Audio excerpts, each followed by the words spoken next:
Well, I want to welcome everybody today to our last Facebook Live. My name is Awilda Donato. I'm the Ombudsman for 5 counties, along with Carol Good.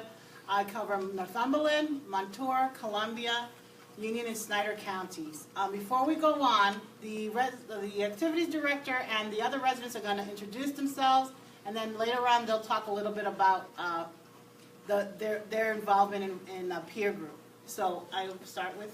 Okay. Hi, my name is Barb Albert. I'm the Activity Director. Hi, I'm Arlene Yocum. Marie Kistner. Judy Strasser. Margaret Dugan. Michael Teddy.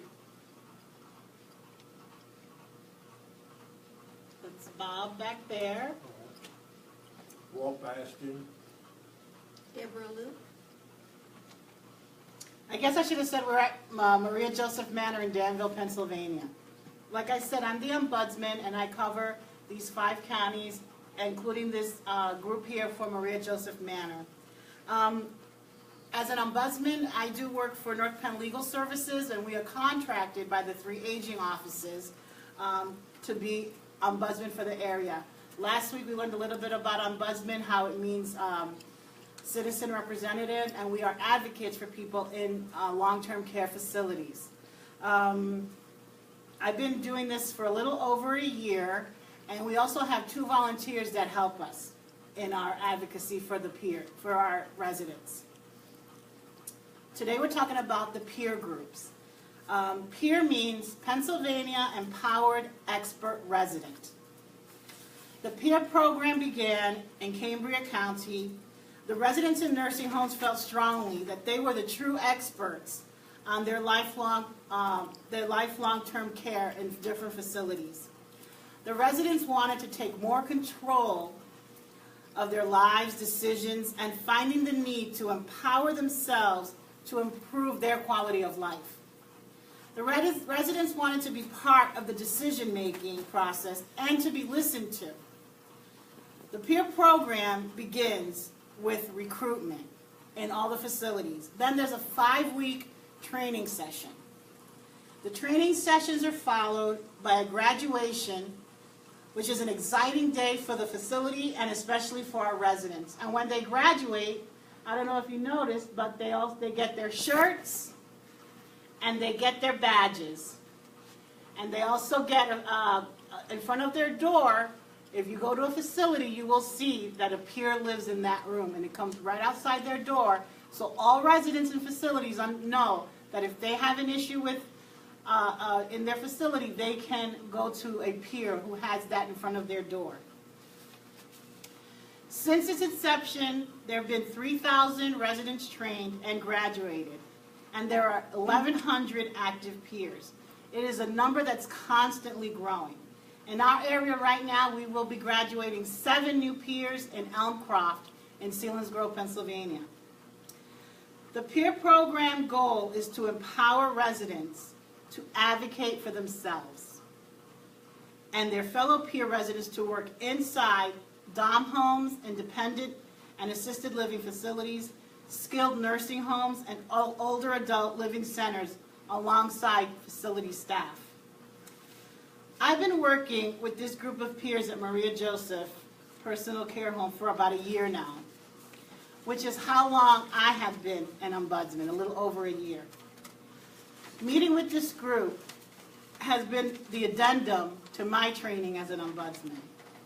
They have been an inspiration to me as I have worked with them, and they have worked as a team to identify a need and present it to the administration. Usually concerns or projects from the peers are discussed in a peer meeting. Once they graduate, we have monthly peer meetings. Maria Joseph has it every other month. So they have resident council one month, the next month they have peer meeting. So once they decide in their peer meeting something they want to present to administration, first they present it to residents in what's called a resident council meeting. Resident council meetings are meetings that are held in nursing homes and other long-term care facilities. Now what's unique about this group especially as a peer group, is in nursing home facilities, by regulation, they have to have a resident council. Personal care homes, assisted living do not. And in this facility, they not only have a resident council that meets regularly, but they also have a great peer group. In resident council, they present the need to the administration. Different facilities have different types of resident councils. In this facility, what happens is all administration comes to their resident council. And then each one stands up, represents their department, and if there's a concern or a need from the peer group, someone from the peer group will then say if there's a need or a particular thing that they want. I am not going to share what they've accomplished in this during their resident council meetings. I want them to share what they have accomplished as a peer group through resident council meetings. We have peer groups in 10 facilities in the 5 counties we cover, and I just wanted to just acknowledge those facilities because especially because some of them are assisted living and they are personal care homes. So I think it's just an awesome thing that they have these peer groups. So Maria Joseph Manor has a peer group, Vintage Knolls has a peer group, Geisinger Bloomsburg Healthcare has a peer group, Watsontown Nursing and Rehab, Mountain View Nursing Home, Mount Carmel Nursing Home, Elmcroft is in the process of getting their new peer group, Riverview Nursing Home in Lewisburg, and Rockwell Center. Different peer groups have different passions, I guess I want to say, that they find important. Not only make changes in their facilities like a lot of the ones have here, but Geisinger Healthcare, they have raised funds for the Miracle Network 2 years in a row and been able to present their checks on TV to the Miracle Network. And they've accepted donations for back to school and filled backpacks for kids in their community. They're also planning on doing a candy cane sale for the holidays to purchase toys for Toys for Tots. Many of our residents were involved in charitable organizations and the community, and the peer group gives them that ability to give back as they did when they lived outside of the facilities. I will let them share themselves about the changes that they have accomplished at Maria Joseph.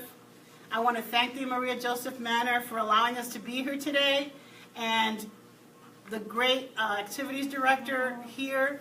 She has been such an asset to me, and she's taught me so much. As a new ombudsman, I had no idea what an activity director is, and she has shown me what a really good, strong activity director, and I can tell because they love her, and that makes all the difference in the world. When we do the training for our residents, for peers, we tell a story from Chicken Soup for the Soul, and it's called One at a Time, and it's about the starfish, and that's the logo of the peer group, is the starfish. And the story is about a man who's walking, and he happens to see a man on a beach, and he's seeing that he's bending down and picking something up, and it looks like he's throwing it into the water. And this other man approaches him and is like, "What are you doing?" And he sees all these starfish there, and he's like, "What is the purpose? What is the point of you doing this one at a time? It's just a waste of time." And the man responds to him. The man tells him, "Can't you see that you can't possibly make a difference?" The local native looks down at him and says, as he throws it back into the sea, he replies, "It made a difference to that one." And that is the point of here, is making a difference for that one. And everything is important to improve or to make better the quality of life in a nursing home. And these peers have greatly improved, have done that, and I'm very proud to say that I'm just leading them and directing them. They're making the decisions in their nursing home, what they feel that needs to change, what they feel they would even like to add. It's their decision, and that's because they're peers, they're empowered, they're experts, residents to make those decisions. And I also wanted to add that we are a unique program in Pennsylvania. So the peer program is unique to Pennsylvania. So I think that is another part that is important to me. I have to say, I've been an ombudsman for a year, a little over a year, and the peer program is probably one of my favorites. I mean, it's just, I sit in the classes and I just sit back and I just enjoy just being with them. It has been one of my favorite aspects of this job. And with that, I'll introduce Barb. Okay. Thank you for the nice compliments. I have written down a little speech that I wanted to say to the peer group. They offer a lot of support. So at this time, I want to thank each and every one of you for the support that you give me. Welcoming new residents, being a friend, and making them feel comfortable. You make sure every resident is recognized for their birthdays, and when they're sick or they go to the hospital, you make sure a card is signed and you get it around to all the residents so that we can send it out. On weekends, you take it upon yourself to provide a program of bingo every weekend for the residents, and I know they appreciate that.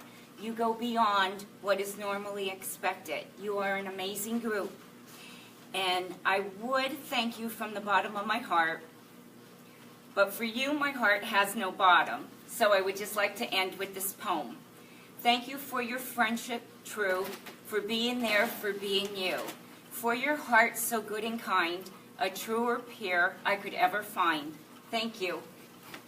And I'll turn it over to Arlene. I'm Arlene Yocum, and I've been a peer for 3 years. And as a group, we made little dolls for the kids up at the Geisinger. We weren't allowed to present them. We took them up to the Geisinger. We weren't allowed to present them, but I'm sure the kids were all ready to hug them. And we also made dog biscuits for the dogs, of course.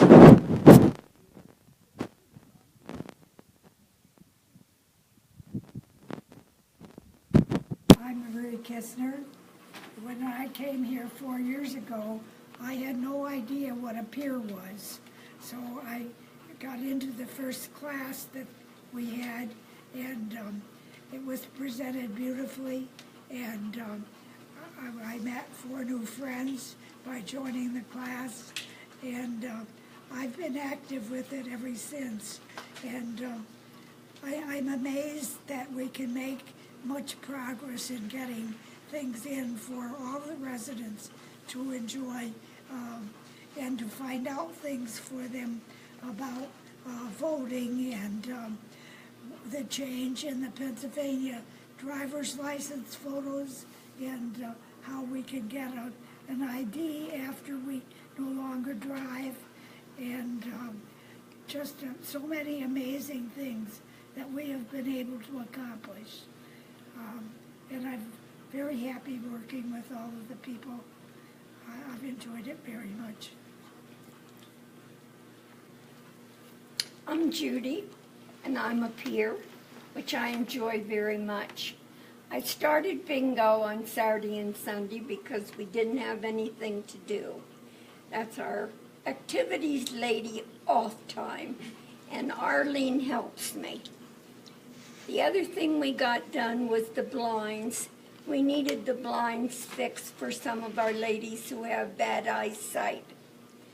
And the other thing I do is I try to play the piano when they let me. Go ahead, dear. I'm Margaret Dugan, and I've been here 9 years, so I started in the early peer groups. And I found the thing that was most important were the signs you put on the door that says you're a peer, because people come and approach you before you get time to approach them. And it helps a heck of a lot when somebody comes in here and doesn't know what they're facing, to have somebody take them to dinner, show them where the room is where we have our entertainment and what have you. It's good for us and it's good for them. And let's see, we do birthday cards. They talked about the getting the voting, that we're hoping someone will come in and give us an idea of who the candidates are.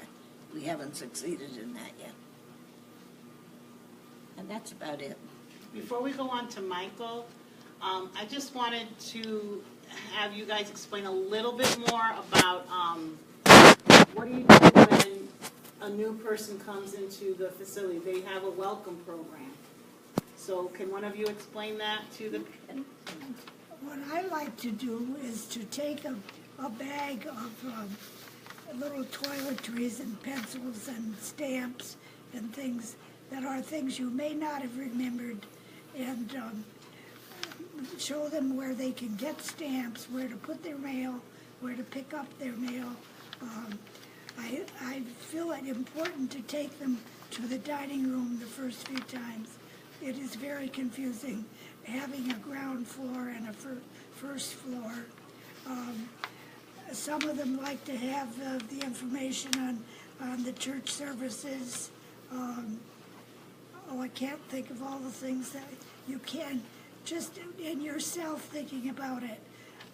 One of the most terrifying things for me was when the first fire alarm went off. And it's like psychedelic in the middle of the night. And I try to remember to tell them, don't hurry, because many people have fallen. I quite try to put myself in their place and see what things that you were not familiar with, having always lived in a house and not having some of these facilities. I'm so happy that everybody is working on that, and I think it makes people more comfortable. Anybody else want to talk? Well, to go over, just to talk to residents, to give them information on what all that is offered them, and of course the time of season it is, cold and flu season, and what's available shots, and washing hands, being afraid of touching stuff. And it mainly to be active, to walk the hallways, come see a movie, video, and participate in all the activities. And every resident gets a calendar in their room. I remind them to look at the calendar and make a list of all the events happening each day, so they don't forget about the events that are available to them each day. Michael is our president of resident council. Yes. The last resident council we had, Margaret, I remember someone gave you a letter. You want to read, share a little yeah. bit about if someone has a concern, what you She do? didn't want to express it herself, so she wrote it down and she asked if I read it to them. Yeah, we will speak for other people. Any concerns or questions they have, we will try to get them the answers if we can't answer them ourselves. Wilda, lock the door. People are going to come and try to get the peers to move in with them. you have a little problem here. They're doing such a good job. People are interested in how they can get them to move in with them. Our rooms are so big. Yeah. One of the things, can someone talk about when you, with the visiting your friends at Emmanuel, how you presented that at resident council and how that changed for you? Wilda, would you explain what Emmanuel is? Okay, I'm sorry. Maria Joseph is actually like on a campus, so there's this assisted living, there's a Emmanuel nursing home, and there's also a Nazareth, it's memory unit. And there's also houses and there's also houses that people live on, so it's a huge campus. So if someone is sick, they become sick here, they might need to go to nursing home, they would go to Emmanuel, which is not that far, but of course they can't walk to it. So what did you guys do so that you could go see their friends? They were unable to go see their friends when they went to Nazareth until about a few months ago.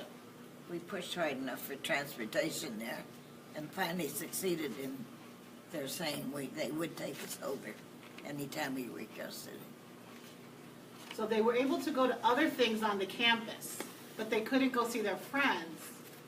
at Emmanuel. And So we also got them to tell us if one of our friends was in a nursing home or a hospital. They'd leave here and we were never quite sure where they were. We finally clarified that the nurses, because of the restrictions, they would tell you they're not in the building, but you had no idea how they were progressing or anything. Not that we were being nosy about the illness, but we wanted to know how they were being, how soon we would see them again. And that got clarified through resident council. Wilda, can you talk a little bit about how resident council got started? the resident council was established here before I came. They actually had a volunteer that actually worked with them pretty closely. Her name was Judy. So a lot of the credit for establishing this group and I know was through her. I just kind of followed in her footsteps and continued working with them. Was she a volunteer? She was a ombudsman? volunteer, and that's why volunteers, a plug-in for volunteers is so important, because she was able to, of course, come here more often. She helped them a lot. It was a great help to the activities director, and that is one of the things that we're lacking in the 5 counties that we serve, is we don't have enough volunteer ombudsmen. And we would like to see, and we've been trying to advertise. I've advertised in churches, in the newspaper. We had a great article, a great ad, that the Daily Item actually put in for us to try and get more volunteer ombudsmen to work, to just have a more visible presence for the ombudsman. Because it's not so much always trying to fix a problem. It's just being available and being here for the resident. And a volunteer, a lot of times, many are retired and they have that time, they have that ability to just sit here and get to know them and find out what's going on in a facility. And resident council, for me as an ombudsman, is such an important part of my job, I feel, because that's where you kind of get what's going on in the facility. You get to know if people are content, if they're not content, if there's an ongoing problem, and I noticed, like here, things have changed because these people are relentless. They're not going to bring something up. It's not like when they talked about, they asked me, that was my first meeting, they're like, well, we want to know what happens to our friends when they keep telling us they can't tell us. It didn't happen overnight, but they did not give it up. They did not let it go. Every resident, and they were not, they were not mousy about it either, but they weren't rude about it. They were just presenting. They cared about their fellow resident, and they wanted to know what was going on. They didn't need to know details of their medical history. They just wanted to know about their friend, the person that they were sitting with at the table. They just wanted to know where that person was, because they cared. So that's something, and every resident council, they just kept pushing it and pushing it.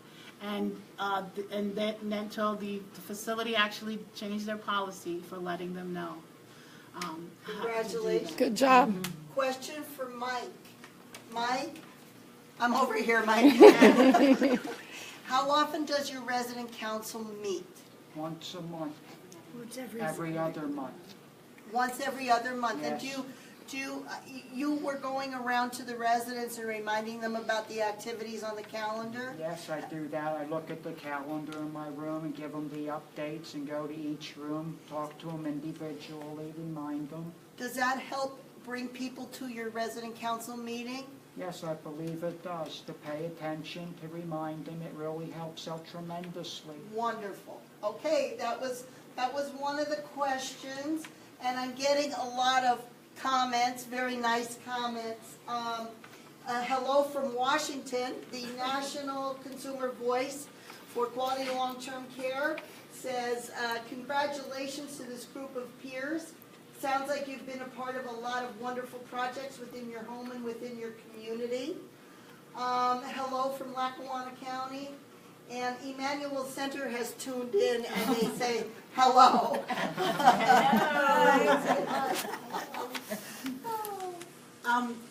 Barb, I know I wanted you to talk about how you're doing that neighbor to neighbor thing and how they're participating in that.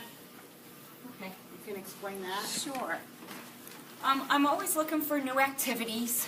I always try to put new activities on the calendar to keep it interesting and to keep them coming. I started a neighbor-to-neighbor gathering. So once a month we will go, we have 3 floors here. So once a month we will go to one floor, which was the first floor. We'll just start with that. And then what my peer group will do is, while I'm getting the ice cream and the dishes and everything like that, they will go knock on the doors and say, hey, we're doing a gathering out here right on your floor, come and join us. And then other residents are welcomed from 2nd and 3rd floor too. So then once a month I will do that, and then we'll go to the 2nd floor and then the 3rd floor, and they're a big help. So they're getting the residents out of the rooms, and I'm supplying the ice cream, and sometimes we do a little bit of trivia with that. We might just kick back and talk about a certain topic for the day, but it seems like we've been averaging, I'm going to say between 17 to 20 residents doing that. So that's kind of like a nice activity that I would like to keep up. And I did have one thing that I did want to mention to Marie when you put the welcoming package together. One thing that you had started, and it was just about a month or 2 ago, where you were also providing a list with phone numbers. If you want to talk about that a minute. Well, that was actually Judy's project, and I was the one that didn't put it together to help her. I felt we needed the phone numbers for the different offices, and so we had a laminated list made of the extension numbers for all of the different departments that are in our building. The kitchen, the nurses, the hairdresser, which is very important. And the business office, maintenance, and I don't know how many people are using it, but I feel it's important. You sit in your room when you first come, and you think, I wonder how you get to sign up for the hairdresser and so forth. But Judy is the one that instigated that. So what made you think of doing that, Judy? What made you think of that? Well, I couldn't get a hold of nobody. I didn't have any numbers. So Marie and I decided to do it. She did most of the work, though. That's because I have a computer. So they work as a team, clearly, together, and I think One of the that's... things that I thought was a nice thing for us and the community was that honoring the volunteer people in the community, the ambulance, the police, what different groups did we have? Firemen. And an upcoming event that we are doing, which you participated in getting all the signatures, is for veterans. So we have a card to give every veteran, and you got the signatures, and then we're going to hand every veteran a card, and we're going to have a program that day. And Saturday we're having our Christmas bazaar. Yep. Well, Judy, would you like to invite people to come out? Are you going to be selling things? Yes. Okay, so. We're not, but they are. All right, and then what happens to the money? What do you use that for? They make the money, the people that bring things in. But it gives us a chance if we want to buy something for our family, which I thought was nice because so many of us can't go out and shop anymore. Wonderful. Well, I forgot to tell you about the auction we had here with Funny Money. And she gave us money. Every time we come down here to a program, you give maybe $5 or $10. And if you're good, she might give you 20. But if you were sort of slacking, you might get 3. Money. And who bought all the wine? I did. Hidden away. So we all had a good time, but it was really a fun thing. I mean, I had quite a bit of money because I really worked at getting the funny money. But every time I bid on something, they would bid me up. So I had a lot of fun, and I spent every dollar of it. So it sounds as though the things you're doing are making quality of life here better for you, for everybody who lives here. It sounds like it makes life a little more enjoyable. A lot of the things that you do enhance how your days go. That's for sure. Yes, and they all seem to get along. What I think might not be right, but what Arlene thinks might be wrong or right. So we discuss things. Good. What's so funny, Marie? They're discussing things. Loudly. Everybody has a viewpoint, a prerogative, a fact, or some statement on what they... Barbara, would you call that Jeopardy thing? Oh, yes, we are very competitive here, the residents, yes, and that's good. That's a good thing. We do a trivia challenge once a month, and it's like a Jeopardy. So it's against all the floors, like first floor will sit at one table, second floor, and then third floor, and I ask questions, and then if they get it right, they get to get a point, and then at the end, I give a final Jeopardy, and then whoever wins gets the trophy for that month for on their floor. So that's a lot of fun. Mike, you were saying everyone has their own perspective. You mean, so you get a lot of different opinions from people?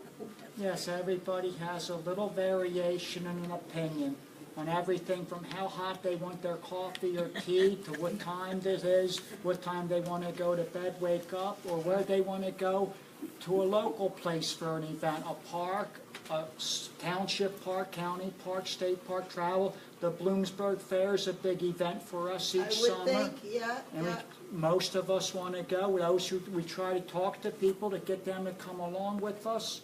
We want to get everybody to work hand in hand together and go out to social events. So it sounds like you work really hard here to try to accommodate as many people as possible so that people can make their own choices about how they want to live, what they want to do. Correct, and make all the offers available to them on what they can do. That sounds perfect. That sounds perfect. Anyone else have anything to say, anything to add? How about the training? What did you think? It's a 5-week training. How did you like that? I know some of the newer ones are not here except for Walt back there. Walter. Walter is one of our newer peers, graduated, I think it was in May. But you remember? Oh, Debbie was a recent How did you one, like too. your training, No, Walt? I was at the beginning. Wait, okay. Yeah. The training period was somewhat limited for me. As I said, I'm new to the organization, so what I accomplished was to gain a better insight to the facilities and the operation here and get to know the people a little better. Yeah, right, we have the 5-week, 2-hour sessions, and then we have the final graduation. And the graduation here, usually we let the peers decide what they want to do. And I've done, I think, 3 or 4 graduations in the last 6 or 7 months, and everyone has been totally different. Here they wanted pizza, so we had a pizza party. So, but different, I've had sandwiches and all kinds of different graduations, but they've all been pretty special for me. Like I said, I just, finding out about their past and their lives, and it's just very special for me to meet with them and to do the peers and to come regularly. And this group is a great group. I think they're a great model. For other peers, my plan is to use this video to show in the, my other facilities so that they can see what a peer group, how a peer group operates. I've already spoken to the activity director in the Geisinger Bloomsburg, and we're working it out so that they can watch it. They're near peer meeting because she's trying to get a peer class going. And I want to show it to another group that this kind of, they've kind of been struggling with what it is at a peer. They've been peers, but they're not sure how to get this rolling. So I thought it was a great opportunity to just, for different facilities to show it as a recruiter for peers and even for staff to know what does a peer do in your facility. A lot of times they don't understand it either. So this is I've got future plans for this video. Well, if the FBI calls, You gave your name, it's too late. Okay. that's right. The one thing we would like to add from the state office is that you are correct. This is an excellent example of a wonderfully empowered peer group. You guys are doing a great job. But one of the secrets to success with peer is a committed, dedicated ombudsman who believes in what they're doing and makes it possible for the residents to experience a kind of success that you've all experienced. And that partnership with the facilities, that willingness to all work together so that you can enjoy the home you live in. So one of the reasons you're successful is that you've been able to partner with really good people.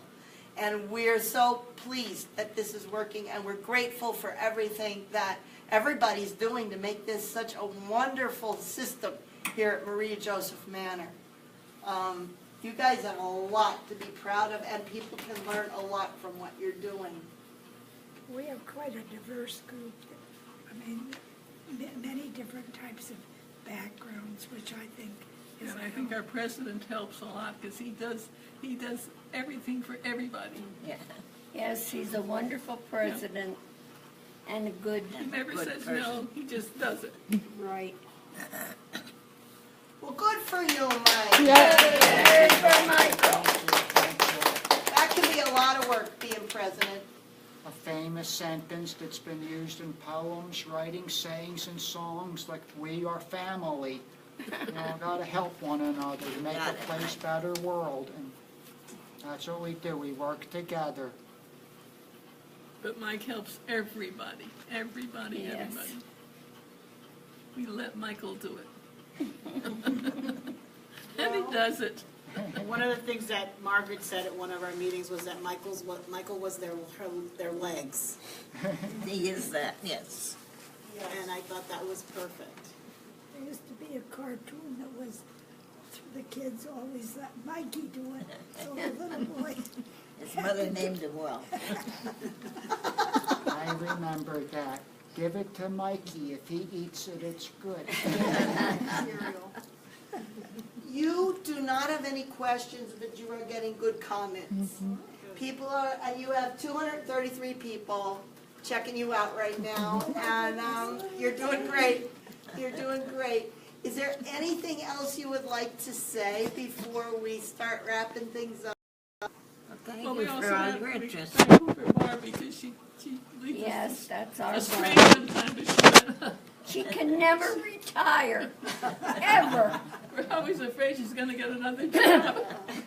Mention that, again, that partnership and the value of staff who support and believe in your rights to live the way you want to live. And I'm sure it would make you a little nervous. You have something good going on here, and you know that people often will move on to different things, so I could understand. That turnover of staff is something that brings a lot of issues for the residents we serve. So I'm glad it's not a problem here. And we're hoping, like you, that you don't go anywhere. So we wish you a lot of luck. And we're so happy and grateful that you made the time to do this today. Were you nervous? Have you done this before? Oh, because you've done a really good job. Really good job. Wilda, anything else before we wrap it up? No, I agree with Carolyn about partnership, and like I said, there's a few peers missing, but mostly on peer day, everyone is here. It's very rare that there is not all 13 peers at the meeting unless they have an appointment. It is very rare. They're always here, and they come to every meeting, and usually they have things to say. They've been a little shy here today, some of them, but everybody does participate in the peer meetings, and I think that's what I appreciate as well in this group. The last thing that I would mention is that this is an example of how peer works on the local level, but from a statewide level, we do have those peer conference calls. We offer conference calls every other month. We coordinate them out of our state office by the regional ombudsman, and that gives all of the peers across the state the opportunity to at least talk to each other. We've grown now that we can't all be in the same room. There's too many of us, so we do conference calls. And a lot of our regions will do regional peer meetings where they bring peers together from other counties.